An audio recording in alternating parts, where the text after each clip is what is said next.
Oi, sejam bem-vindos a mais um vídeo aqui do canal. Hoje vamos conversar sobre Todos os Caminhos Levam a Roma. Vou fazer um comentário desse livro e eu tô muito empolgada, então já pega aí uma água, um café e senta pra conversar comigo sobre esse livro. E foi um livro que vocês me indicaram lá nos comentários do meu vídeo, onde eu falei sobre a fé explicada. O livro tem o título Me Tornei Católica, a fé explicada, do Léo 13. Vou deixar aqui os cards para vocês irem lá assistir depois. Esse vídeo já alcançou 30 mil visualizações, então eu fiquei muito feliz de compartilhar isso com vocês, um pouco da minha história que eu falei naquele vídeo. E nesse vídeo também vou falar alguns pontos, vou dar mais alguns detalhes, enquanto a gente comenta o livro Todos os Caminhos Levam a Roma, do Scott Hahn e da Kimberly Hahn, que é a esposa dele. Mas ambos os dramas, tornar-se cristão e tornar-se católico, são passos de um mesmo processo e na mesma direção. Como nascer e crescer. Este livro é uma excelente ilustração dessa verdade. Bom, vocês me indicaram esse livro aqui lá nos comentários do meu vídeo, só que eu já tinha feito essa leitura, então fiquei muito feliz ali com as indicações, porque realmente eu já tinha lido esse livro e realmente é um livro muito bom, tá? A minha leitura foi feita no final do ano passado, foi antes ainda do livro A Fé Explicada, então foi uma indicação da minha psicóloga, Mônica, que inclusive tem um papel muito maravilhoso na minha conversão. Eu ia lá com ela, conversava, tirava dúvidas sempre, e ela me indicou esse livro, então eu baixei ele no Kindle e foi o primeiro livro assim que eu li com essa temática mais católica. Porém, eu li o livro antes de voltar a fazer vídeos aqui pro canal e por isso a gente não tinha um vídeo sobre esse livro, então tô realizando aqui agora, então dei uma revisada em todas as minhas anotações, os meus destaques aqui no Kindle, e também eu vou complementar um pouco com a minha experiência pessoal. É claro que esse vídeo aqui não é um vídeo de experiência pessoal, mas eu gosto sempre de acrescentar e enriquecer o vídeo com detalhes das minhas experiências, né? Fazer comentários. O Scott Hahn, ele é dos Estados Unidos. Os livros dele estão muito famosos aqui no Brasil, populares, assim. Eu já tô com esse aqui na minha mira, então eu já até comecei ele, mas estou bem no comecinho, que também é um livro do Scott Hahn.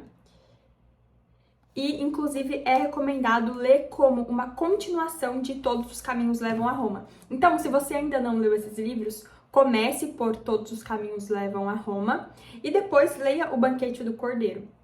Eles são livros menores, assim. Você pode ler também A Fé Explicada, do Léo 13, que é maravilhoso. Também fica a minha indicação, tá? O Scott Hahn, ele é casado com a Kimberly Hahn, que participa desse livro. O livro, ele vai seguir nesse formato. O Scott Hahn fala a perspectiva dele, depois entra a Kimberly Hahn e fala da perspectiva dela. Então, eles contam ali a mesma história a partir da perspectiva de cada um. E isso é bem legal, porque você vê ali essa história mesmo, que é uma história de conversão dos dois aqui no livro, e você vê a perspectiva de cada um.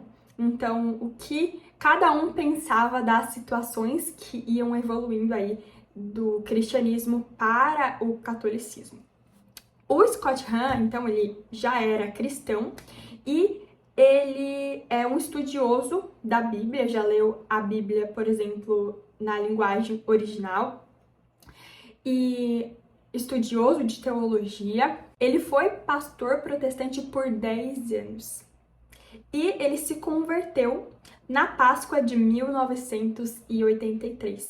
O livro Todos os Caminhos Levam a Roma é essa história de conversão, onde ele vai contando essa evolução dele, essa mudança dele, todo o impacto que teve essa conversão na vida dos dois como casal.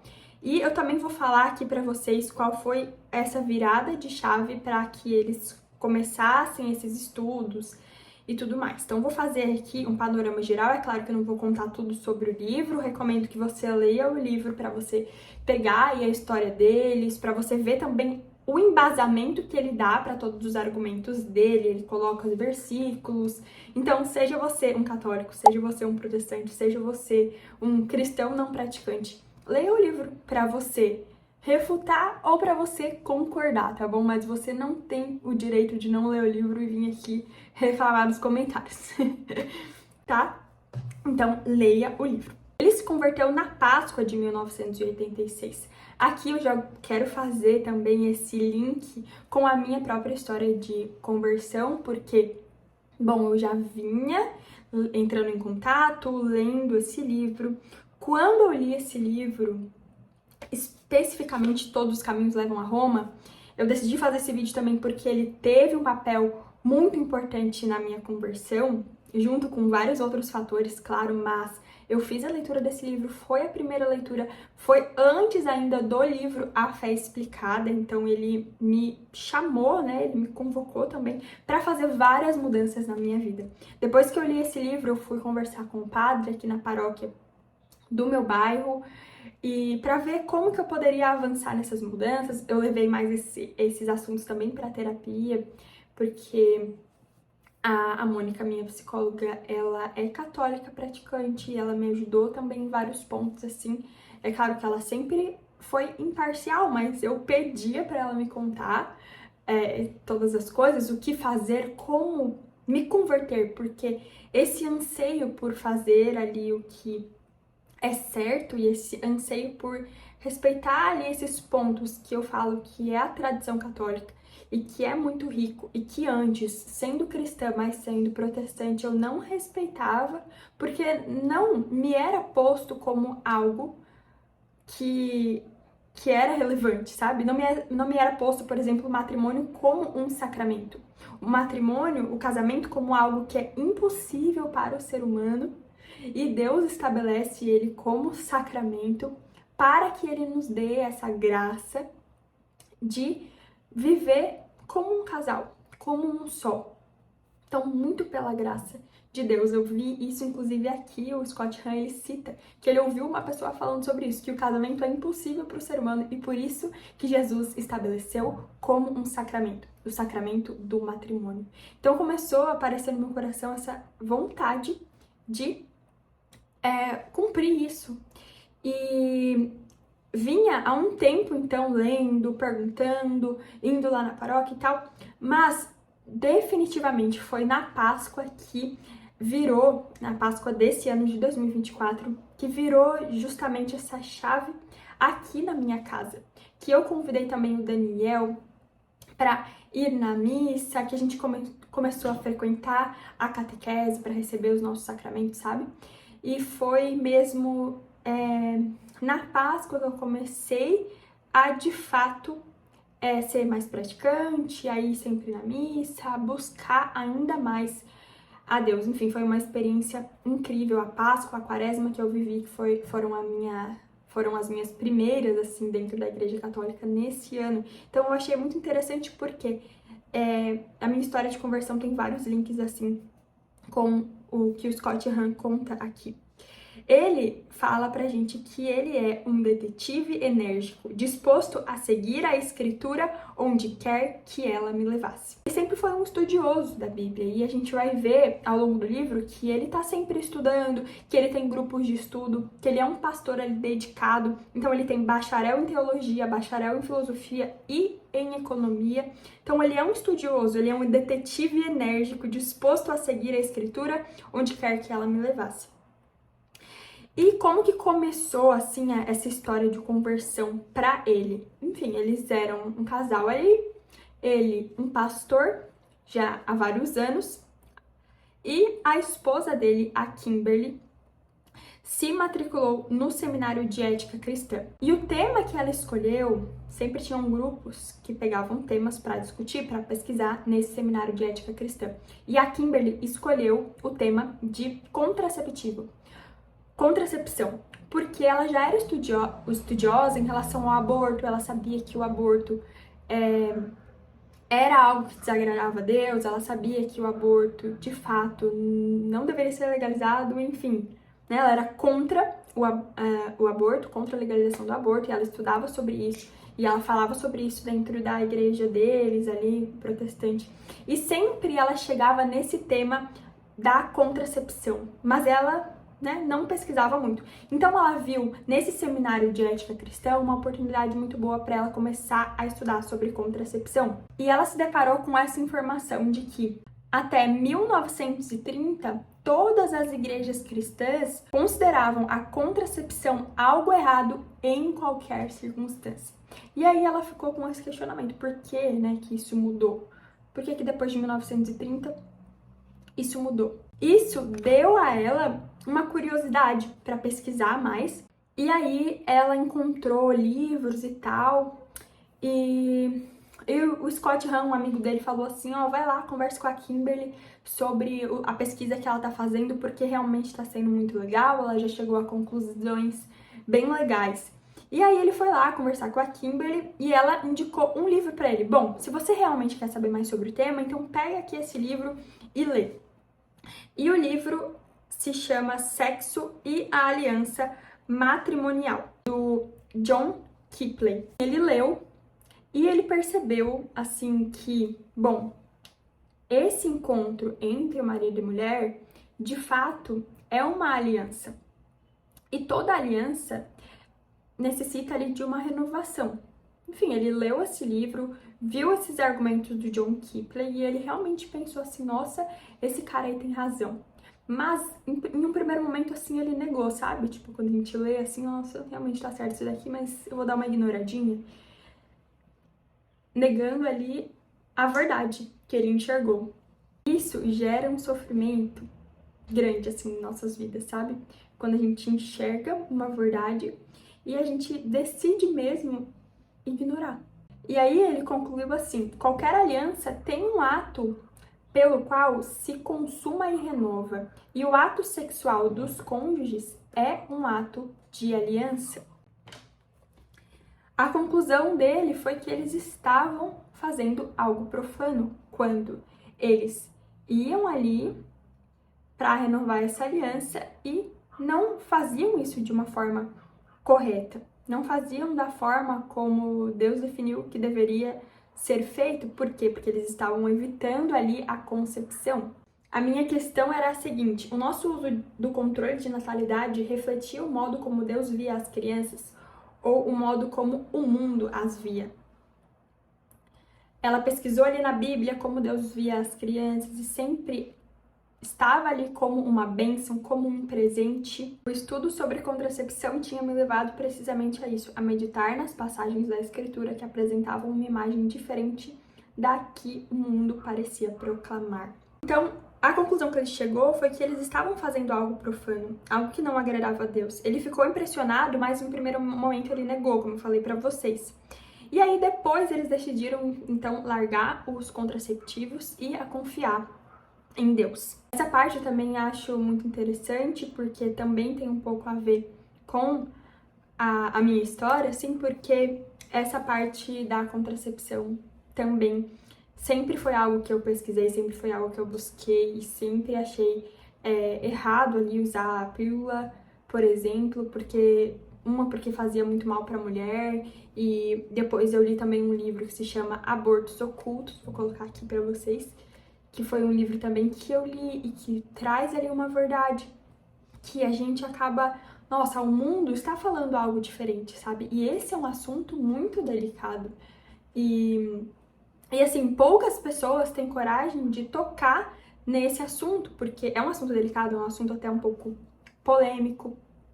E até na catequese, por exemplo, você vê que não dá para falar muito disso.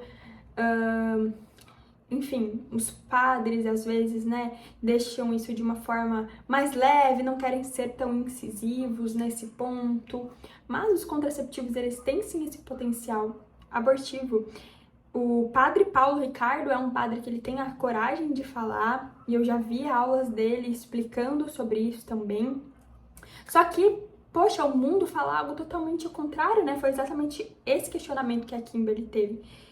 Será que eu estou realizando essa parte da minha vida conforme agrada a Deus, conforme diz as Escrituras, ou conforme o mundo diz? Que crianças atrapalham, que tem que ter esse planejamento familiar, que você tem que escolher ali o momento quando você vai ter filho, né? Você escolhe, né, se você vai ter filho ou não, quando você vai ter filho ou não. E a gente sabe que na prática mesmo isso nem funciona tanto, porque é Deus que manda.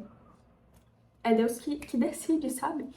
E assim, o mundo vê isso de uma forma completamente diferente, completamente deturpada, e aí a gente vai negando. A gente vai falando, não, poxa, mas todo mundo faz isso, né? Todo mundo tem ali pílula anticoncepcional, ou usa DIU. Ah, não, porque vai diminuir a minha cólica, vai diminuir a minha espinha e tal. Beleza, sabe? Tem algumas situações assim que são ali um tratamento, sabe? Mas, de fato, se está agradando a Deus, qual é a prioridade na minha vida? Esses questionamentos. E aí, uma pulguinha atrás da orelha que ficou ali no Scott Hahn e que também ajudou ele a continuar vendo aí sobre a Igreja Católica foi que essa pulguinha, a Igreja Católica tem a valentia e a integridade de ensinar essa verdade. E ele ficou, por que só a Igreja Católica tem essa valentia e essa integridade?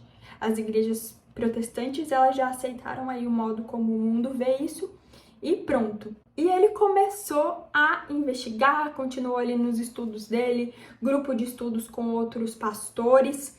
E assim, algo também que eu vejo muito é essa soberba, sabe? De, poxa, eu posso inventar a roda. Existe uma igreja protestante, né, evangélica, em cada esquina abre uma nova, tem um pastor novo que tem ali a sua visão diferente, inspirada pelo Espírito Santo. E aqui ele faz essa confissão, assim, de que eles estavam ali em grupos de pastores e que se fosse necessário reinventar a roda, eles reinventavam. Reinventar a roda, caso fosse preciso, eles iriam fazer isso, porque eles estavam ali pesquisando. Então hoje eu vejo até como uma soberba, assim, sabe? Poxa, existe toda uma doutrina, existe toda uma tradição aí de milhões de anos. Não, eu posso inventar aí uma forma diferente de enxergar, né? Não, o Espírito Santo revelou pra mim, então era dessa forma. Sabe? Não funciona assim. Eu acho isso também eu vejo isso como uma soberba, sabe? Justamente essa soberba do ser humano atuando nisso. Eu posso reinventar a roda. E assim, eu sempre busquei muito sobre psicologia e assim, como viver uma vida boa, como viver uma vida feliz, como que o ser humano pode ter saúde mental nesse mundo que tá, tipo, acabadíssimo, né? Que tem ideias muito que causam sofrimento. E essa foi uma busca minha, né, pessoal, em vários livros, em vários cursos e em diferentes lugares. Eu já devo ter contado isso pra vocês. E no final das contas, eu buscava justamente essa tradição que já existia, que já falava sobre uma ética, uma moral, que já buscava esse sumo bem, que já falava sobre as virtudes do ser humano, os vícios do ser humano. Tudo já estava no catolicismo, na tradição cristã, que eu não conhecia e que eu cheguei através justamente dessa busca. E às vezes uma busca de tipo, tá bom, eu vou descobrir uma forma aqui de viver bem, uma forma aqui de ser feliz, sabe? Essa soberba, assim, de eu posso encontrar em outros lugares, eu vou reinventar a roda. Quando já existe uma tradição que funciona, que já sobreviveu ao teste do tempo, que os antigos já aplicavam, sabe? Negar isso é uma soberba muito grande, de que existe algo que funciona e não é algo que você vai inventar agora. O nosso mundo atual tem muito disso, de querer reinventar a roda, de querer algo novo, algo revolucionário, algo que é mais inteligente, porque nós temos mais tecnologias. Não, humildade, existe uma tradição que funciona, que pessoas já viveram dessa forma, que a sua avó católica que ia lá na missa já sabe mais do que você. Você não vai encontrar isso nos livros de psicologia, sabe? Aqui ele fala sobre também a sola fide, somos salvos só pela fé. A sola fide era o princípio material da reforma, e eu estava chegando agora ao convencimento de que São Paulo nunca o ensinara. Na Epístola de São Tiago 2,24, a Bíblia ensina que o homem se justifica pelas obras e não apenas pela fé.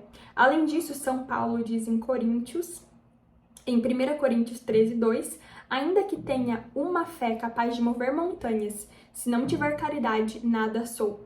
Para mim, representou uma transformação traumática ter que reconhecer que, neste ponto, Lutero estava fundamentalmente enganado.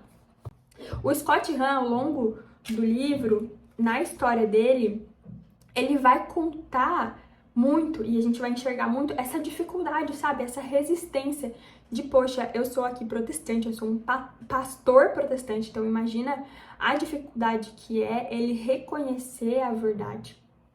E aí a gente enxerga esse preço da verdade. A verdade tem um preço. Ele ia ter que falar, eu estive errado por 10 anos como pastor protestante. Ele ia ter que falar para sua esposa, que já eram casados ali, eu vou me tornar católico. Você vem comigo? Existem muitas renúncias, então. E quanto mais você vai deixando para depois reconhecer a verdade e segui-la, mais difícil vai ficando, porque mais pessoas estão envolvidas ali ao seu redor, mais coisas na sua vida você vai crescendo. Então, tipo, imagina um pastor que tenha uma igreja falar para a sua igreja ali que ele não é mais protestante, que ele se tornou católico, que ele trocou de religião, que ele não vai mais poder ter a igreja dele, ele vai agora ir à missa. Imagina o peso que isso tem. Toda uma vida transformada de uma forma diferente. Isso eu vivi também. A verdade, ela tem um preço, porque você tem que falar pro seu noivo, pro seu namorado, pro seu marido, que você está mudando de religião, que você conheceu a verdade. Você tem que reconhecer que, poxa, às vezes aquele trabalho que você faz já não é mais tudo que você achava que era, porque você entrou em contato com uma verdade maior. Você tem que falar para os seus pais também que você descobriu algo diferente. Amigos, às vezes, que têm a mesma religião que você, não vão aceitar. Pessoas vão perguntar. Para você viver de fato a tradição católica, mudanças têm que existir na sua vida. Teve um reflexo muito grande na minha vida profissional, porque eu percebi que eu estava no lugar errado, eu estava com uma visão errada também sobre a vida, sabe? Uma falta de humildade, uma necessidade de um crescimento, de viver algo extraordinário. E o catolicismo traz pra gente muito dessa humildade, de você viver aqui, agora, fazer o seu melhor no momento que você tem, né? Fazer bem feito, na justa medida, cada pequeno ato. Muito custa o que muito vale, carregar a sua cruz, viver ali o sofrimento, a caridade, o amor verdadeiro, sabe? Exige toda essa transformação de vida, que é uma transformação dolorosa, mas que é muito valiosa. A gente vê no livro o Scott e a Kimberly Hahn passando por isso, ele tendo que falar para ela que ele ia trocar ali de religião, né? E aí ele fala assim para Kimberly: há um tempo eu venho lendo muitos livros católicos e Deus me chama para a Igreja Católica. Ele fala para ela. E a Kimberly diz assim: não podíamos nos tornar episcopalianos, ou seja, um outro segmento lá protestante. E ele falou assim, ó, para ela, para nós, a gente podia se tornar tudo menos católico. É difícil, então, tem essa mudança. Ele começou a questionar também sobre a Eucaristia e buscar respostas. A Eucaristia seria apenas um símbolo mesmo? E aí ele até pulava o estudo do capítulo 5 de São João. Ele pulava ali, ia pro capítulo 6, sabe? Ele tava fazendo ali uma pregação e ele passava meio por cima do capítulo 5. E aí ele, por que, né, que eu tô fazendo isso? Aqui tem algo que tá me cutucando. E é justamente sobre a Eucaristia. E eu também vi isso, e eu vivi isso no meio protestante, de que a Eucaristia é apenas um símbolo, todos podem tomar ali a Eucaristia, o momento ali de comunhão. Acontece só uma vez por mês, aqui no caso dele, se eu não me engano, era era 4 vezes ao ano. E aí ele se pergunta, será que eu vou renovar a aliança com Deus só 4 vezes ao ano? Será que é isso que eu quero? Daí ele começou a ver as evidências da Eucaristia ali semanal, até a Eucaristia diária. Eu vou na missa diária aqui e todos os dias na missa diária existe esse momento da Eucaristia. E isso foi uma novidade também pra mim quando eu comecei a ir na missa, porque em denominações protestantes era só às vezes, uma vez por mês, primeiro domingo do mês, e todas as pessoas poderiam tomar. Hoje, né, na missa, você precisa ter ali os seus sacramentos, você precisa ter feito a sua confissão pra tomar ali a Eucaristia. Eu tô muito ansiosa pra ler e trazer pra vocês o Banquete do Cordeiro. Já se inscreve no canal e ativa o sininho pra você não perder quando eu trouxer esse livro aqui, ó. Já é um dos meus próximos, é curtinho e eu tenho certeza que vai ser muito enriquecedor, principalmente porque eu tô desenvolvendo esse hábito de ir na missa diária. Nossa, como tá sendo especial. Essa semana eu consegui ir todos os dias ali, porque eu tô trabalhando no centro, e aí eu consigo ir na missa que acontece lá no centro da cidade, aqui na minha cidade. E ele continua esses questionamentos e busca essas respostas.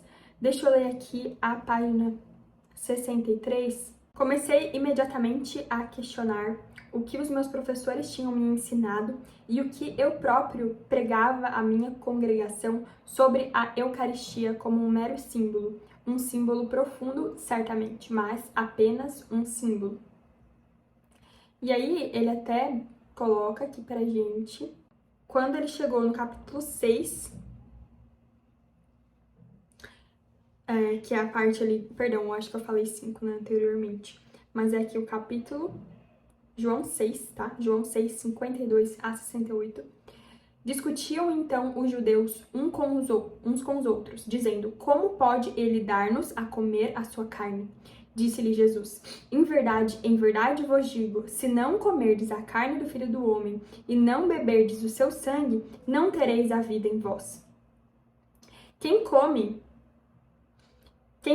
a minha carne e bebe o meu sangue tem a vida eterna, e eu ressuscitá-lo-ei no último dia, porque a minha carne é a verdadeira comida e o meu sangue é a verdadeira bebida. Quem come a minha carne e bebe o meu sangue permanece em mim e eu nele. Assim como o Pai que vive me enviou e eu vivo pelo Pai, assim também o que me come viverá por mim. Este é o pão que desce do céu. Não é como o que comeram os vossos pais e morreram. O que come deste pão viverá eternamente. A partir de então, muitos dos seus discípulos retiraram-se e já não andavam com ele. Por isso, Jesus disse aos 12, também vós quereis ir embora? Mas Simão Pedro respondeu, Senhor, a quem iríamos? Tu tens palavras de vida eterna. Depois de muita oração, aqui já é o Scott Hahn falando, depois de muita oração, de muito estudo, acabei por reconhecer que Jesus não podia falar simbolicamente quando nos convidou a comer a sua carne e beber o seu sangue. Os judeus que o ouviam não teriam ficado ofendidos nem escandalizados com um mero símbolo. Aliás, se tivesse interpretado mal Jesus, tomando as suas palavras à letra, quando ele queria que as palavras fossem tomadas em sentido figurado, teria sido fácil ao Senhor esclarecer esse ponto. Na verdade, já que muitos dos discípulos deixaram de segui-lo por causa deste ensinamento, versículo 60, teria estado moralmente obrigado a explicar que falava apenas em termos simbólicos, mas nunca o fez. Nem nenhum cristão ao longo de mais de 1000 anos negou a presença real de Cristo na Eucaristia. Isso estava claríssimo. Fiz então o que qualquer pastor ou professor de seminário teria feito, se queria conservar o seu trabalho. Terminei o mais rapidamente que pude a série de sermões sobre o Evangelho de São João, no fim do capítulo 5º, e nas aulas praticamente saltei o capítulo 6º. Ele pulou então o capítulo 6º nas aulas. Passou rapidamente. Embora eles estivessem entusiasmados, né?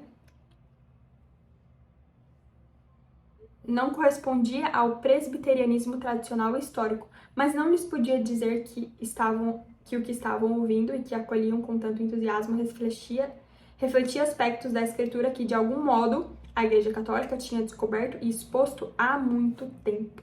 Ó, nesse momento ele foi depois na casa dele, a sala da Kimberly, e falava que eles não continuariam a ser presbiterianos. Ele estava convencido da necessidade de dar mais importância aos sacramentos e à liturgia do que lhes dá a tradição presbiteriana, que lhe sugere que nos uníssemos à tradição episcopaliana. Ele sugeriu, né, que se unissem a outra tradição. Então, eles foram indo nessa mudança, assim. E aí ele começou a pedir ajuda. Ele foi para um amigo dele, o Gary, e levou uma lista de livros que ele tinha lido ali dos padres da Igreja Católica e falou: ó, me ajuda porque eu tô enxergando aqui uma coisa. E aí o amigo dele falou: vamos lá, me dá a tua lista de livros e eu te dou uma lista de livros para você ler. E aí ele deu a lista de livros dos padres católicos pro amigo dele, o Gary. Tem ali, ele até cita Garrigou Lagrange, Padre Henri de Lubac, que eu já li, que eu pretendo ler também, Idades da Vida Interior, do Garrigou Lagrange, quero muito esse livro. E aí o Gary dá também uma lista de livros para ele e ele percebe que ele já tinha lido todos os livros que o Gary indicou para ele. E assim, o Gary queria ajudar ele, depois de estudar a lista que ele deu, também fraquejou.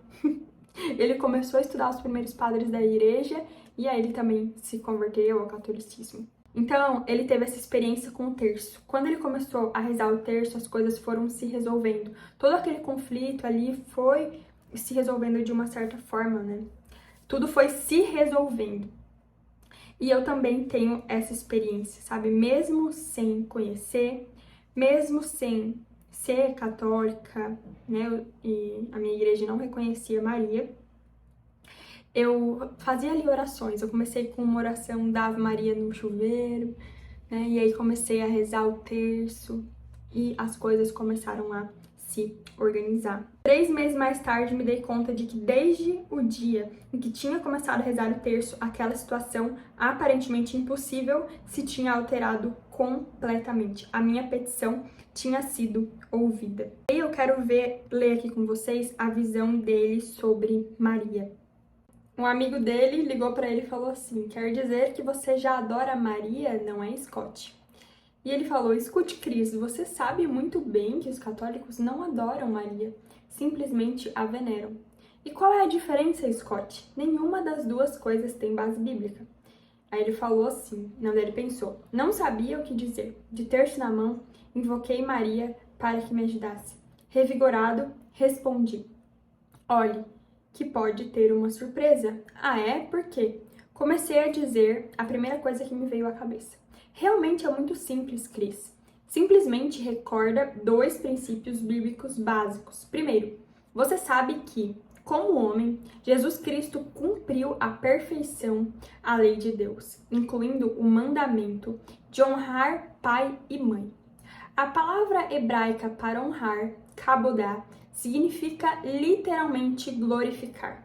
Ou seja, que Cristo não só honrou o seu Pai Celeste, como também honrou perfeitamente a sua mãe terrena, Maria, outorgando-lhe a sua própria glória divina. O segundo princípio é ainda mais simples, a imitação de Cristo. Imitamos Cristo não só honrando as nossas próprias mães, como também honrando aqueles que ele honra e com o mesmo tipo de honra que ele lhes dá. Seguiu uma longa pausa até que Cris dissesse: nunca tinha ouvido as coisas apresentadas deste modo. Cris, isto é apenas um resumo do que os papas têm dito ao longo dos séculos sobre a devoção a Maria. E aí o Cris falou assim: mas é isso que aparece na escritura? Aí ele respondeu: Cris, Lucas 1,48 diz: de agora em diante todas as gerações me chamarão bem-aventurado. É isso que faz o terço, cumprir a escritura. Aqui é uma outra conversa dele com o Dr. Gerstner. Pedi-lhe que me mostrasse onde é que na Bíblia ensina a doutrina da sola scriptura, mas não me deu um único argumento novo. Em vez disso, colocou-me uma pergunta. Scott, se você concorda que agora nós possuímos a palavra de Deus inspirada e sem erros na escritura, o que mais pode nos faltar? Respondi, Dr. Gerstner, não creio que a questão principal seja saber o que é que precisamos, mas, uma vez que pergunto, exponho o meu ponto de vista. Desde a época da Reforma, foram surgindo mais de 25 mil diferentes confissões protestantes. E os especialistas dizem que na atualidade surgem 5 novas por semana.